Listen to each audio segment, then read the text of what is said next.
சரணோட பாடல்னால உணர்ச்சி வசப்பட்ட கோபிநாத் அவர் கொடுத்த பரிசை இந்த வீடியோல நம்ம தெரிஞ்சுக்க போறோம். பிரபலமான டிவில ஒளிபரப்பாகக்கூடிய சூப்பர் சிங்கர் நிகழ்ச்சியில சரண் நல்லாவே பாடுவாரு. பார்க்க நம்ம ஊர் பையன் மாதிரி இருப்பாரு. அது மட்டும் இல்லாம கிராமிய பாடல்கள் அவருடைய ஸ்டைல்ல இருக்க எல்லா பாட்டுமே சூப்பரா பாடுவாரு. அவருக்கு கோபிநாத் ஒரு பரிசு கொடுத்திருக்காரு. இந்த பரிசு எல்லாரையுமே ஆச்சரியப்பட வச்சிருக்கு. சூப்பர் சிங்கர் சீசன் 11 இப்ப போயிட்டு இருக்குங்க. சொல்ல போனா மிஷ்கின் இருக்கார்ல, அவர் பயங்கரமா செம்மையா பண்ணிட்டு இருக்காரு. ஜட்ஜா இருந்துட்டு அவர் ஃபன் பண்றாரு.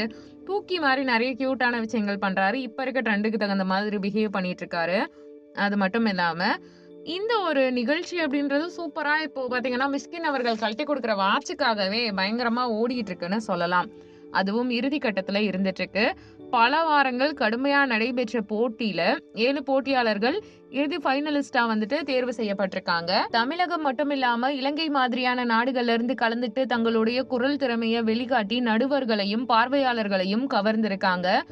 நிக்கில், அதுக்கப்புறமா திஷாதானா, மீனாட்சி, தவசீலி, சரண்யா இவங்களை தொடர்ந்து வைல்ட் கார்ட்ல மீண்டும் போட்டியிட தர்ஷனா 6வது ஃபைனலிஸ்டா, ஆப்ரகாம் 7வது ஃபைனலிஸ்டா தெரிவு செய்யப்பட்டிருக்காங்க.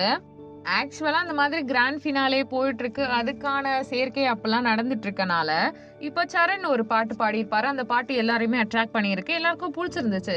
இந்த பாட்டுல வசீகரிக்கப்பட்ட கோபிநாத் என்ன பண்ணிருப்பாருன்னா, கெஸ்டா வந்ததுன்றதை தாண்டி எப்பவுமே மிஷ்கின் சார் தானே வாட்ச் கிஃப்ட் பண்ணுவாரு. இந்த வாட்டி உன்னோட திறமைக்கு உனக்கு நிறைய பணம் சேரணும், அதுக்காக நான் ஒரு வாட்சை கிஃப்டா கொடுக்குறேன்னு சொல்லிட்டு வாட்சை கொடுக்கல, அதுக்கு பதிலாக ஒரு பர்ஸ், பணம் சேர்றதுக்காக ஒரு பர்ஸை கிஃப்டா கொடுத்துருக்காரு. அது மட்டும் இல்லாம அவர் பாடின பாட்டை அரங்கமே அதிர லெவலுக்கு சுத்தி இருக்க எல்லாருமே என்ஜாய் பண்ணாங்க. ஸோ அவர் செலக்ட் ஆயிட்டாரு.